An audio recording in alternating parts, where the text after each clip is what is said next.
Ça reste toujours impensable qu'un avion ait pu venir s'écraser ici, surtout quand on connaît les circonstances. Il y aurait eu un problème mécanique ou quelque chose. Bon. Mais là, de la folie de cette personne. Moi, je pense toujours aux familles. Perdre un enfant, c'est quelque chose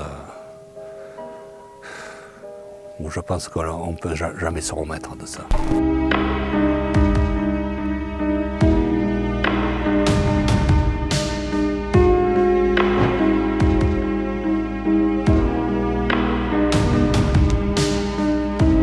On est monté jusqu'au site parce que c'était dans l'après-midi, donc toutes les forces de l'ordre n'étaient pas encore arrivées et la route n'était pas fermée. C'est que quand on est redescendu le soir, une fois la nuit tombée, que les barrages se sont mis en place et que l'on n'a plus pu accéder au site. J'avais du mal à réaliser, je ne pouvais pas réaliser qu'un avion ait pu se cracher comme ça chez nous, avec autant de morts. Donc là j'ai réalisé la catastrophe qui venait de se passer. Au premier coup d'œil, on a compris que les survivants, c'est terminé. Ça fait un pincement au cœur chaque fois qu'on passe là, surtout qu'il y avait beaucoup, d'étudiants.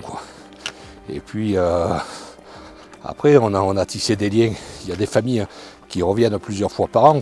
S'ils ne peuvent pas être là pour l'anniversaire, je vais jusqu'au pied de la boule et puis je leur mets quelques bougies, je leur prends la photo, je leur envoie.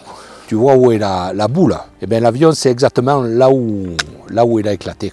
Et ça c'est chaque fois que les familles viennent se recueillir, elles ramassent une pierre sur le chemin. Alors soit elles en mettent une dans la poche, elles l'emportent à la maison, chez eux en souvenir, ou alors elles le mettent là pour dire qu'elles sont passées. Et d'année en année, le tas de pierres augmente.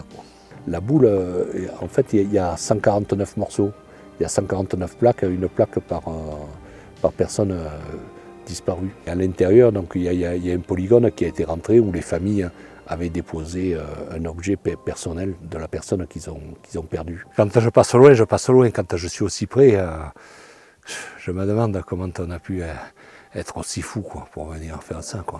Celui qui a envie de se suicider, il saute du pont, il n'emmerde personne. Maintenant, engager 149 personnes derrière, dans ce délire.